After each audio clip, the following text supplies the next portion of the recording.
Napoleon Bonaparte, a life of greatness and struggles.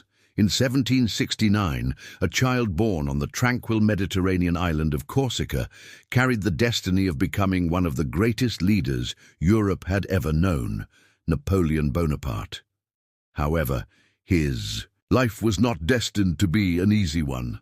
The year of Napoleon's birth was the same year Corsica came under French control. Thanks to his father's closeness to the French administration, young Napoleon, despite coming from a low-income family, was accepted into French military schools. This was an opportunity for him, but being a foreigner from the island, coupled with the mockery of his schoolmates and economic struggles, strengthened his sense of determination and confidence.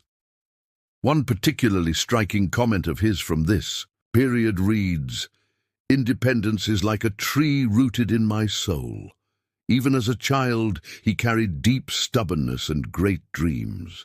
Excelling as a student at military school, Napoleon's talents attracted the attention of his teachers. He showed exceptional skills in mathematics, artillery, and war strategy. However, for Napoleon's star to truly rise, he would have to wait for the French Revolution. Shaped by the French Revolution. The French Revolution, which erupted in 1789, became one of the pivotal moments shaping Napoleon's future. The revolution plunged France into great chaos. The monarchy collapsed, and the people sought a new form of government. During this turbulent period, Napoleon gained attention by advocating republican ideals. In 1793, his demonstration of strategic brilliance during the siege of Toulon led to his rapid rise from captain to general. In 1796, Napoleon was appointed commander of the French army in Italy. At the time, the country was facing severe financial difficulties. The soldiers were starving and weapons were insufficient. Yet Napoleon inspired his troops, turning the tide of battle with victory after victory in a short amount of time. His successes in Italy established his reputation as a great leader in the eyes of both the people and the government. A passionate love and an impossible woman. Love and passion played a significant role throughout Napoleon Bonaparte's life. In 1796, he met the woman who would leave a lasting mark on his life. Josephine de Beauharnais. This 26-year-old widow, renowned for her elegance, captivated Napoleon completely. Josephine was a prominent figure in French society, with 2 children from her previous marriage. Napoleon fell madly in love with her.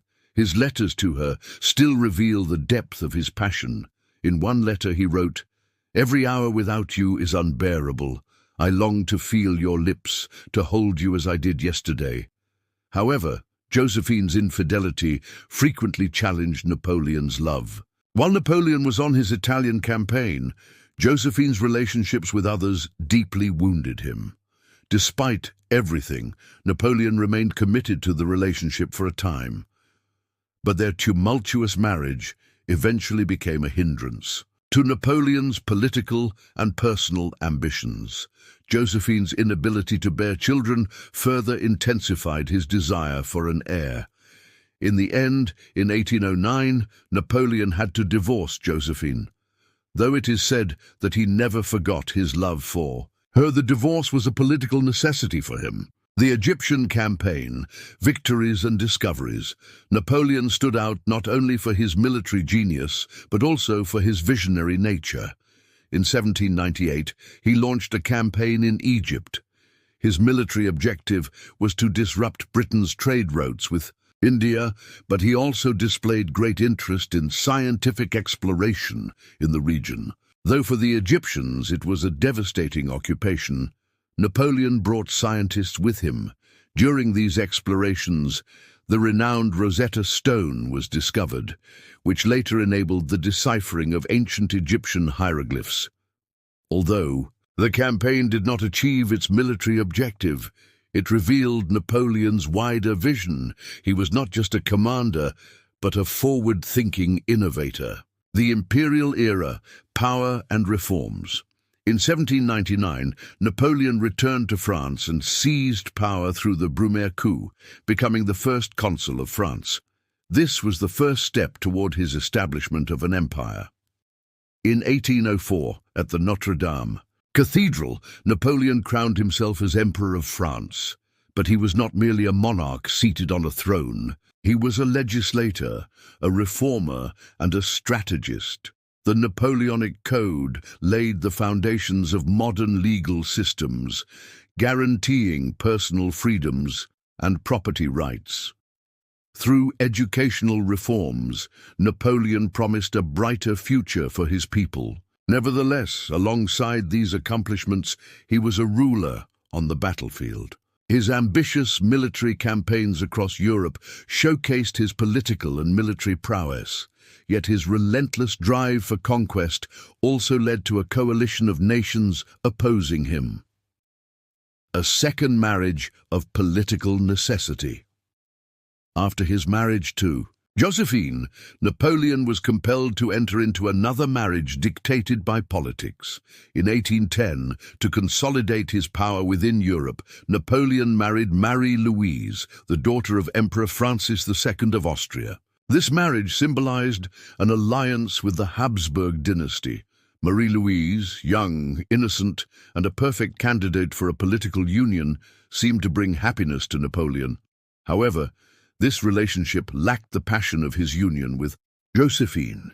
Marie-Louise fulfilled Napoleon's greatest desire. In 1811, they had a son. This child, given the title King of Rome, seemed to fulfill Napoleon's dream of continuing his imperial lineage. However, as Napoleon entered his years of exile, Marie-Louise distanced herself from him. During his time on St. Helena Island, Marie-Louise neither wrote to him nor offered him support. She began a new relationship with an Italian duke, leaving Napoleon deeply disappointed. The Russian campaign and fall.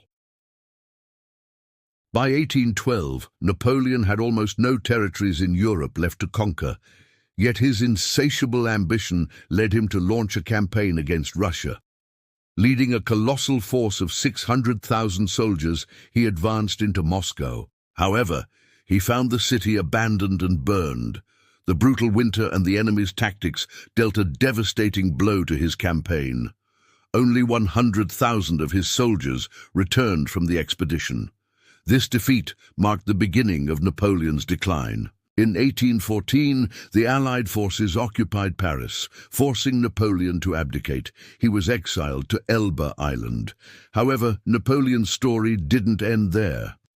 After a brief time on Elba Island, Napoleon escaped and returned to France. Welcomed with great enthusiasm by the people, he regained power within weeks. Yet this comeback was short-lived. In 1815, the Battle of Waterloo sealed his fate.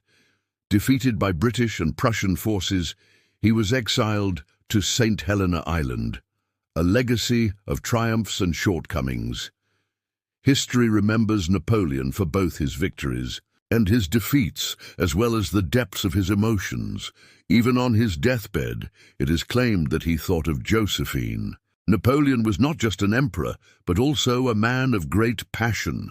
Napoleon spent his final years in exile on St. Helena Island, confined to a small room. In 1821, at the age of 51, he passed away, leaving behind not an empire, but an unforgettable legacy. His reforms, legal systems, and educational contributions continue to influence modern Europe. Whether remembered as a people's leader or a despotic conqueror, Napoleon remains one of history's most debated figures. Yet one truth remains unchanged. With his errors and greatness, Napoleon left an indelible mark on history. His words boldly proclaimed, "If the world were a single nation, its capital would be Istanbul."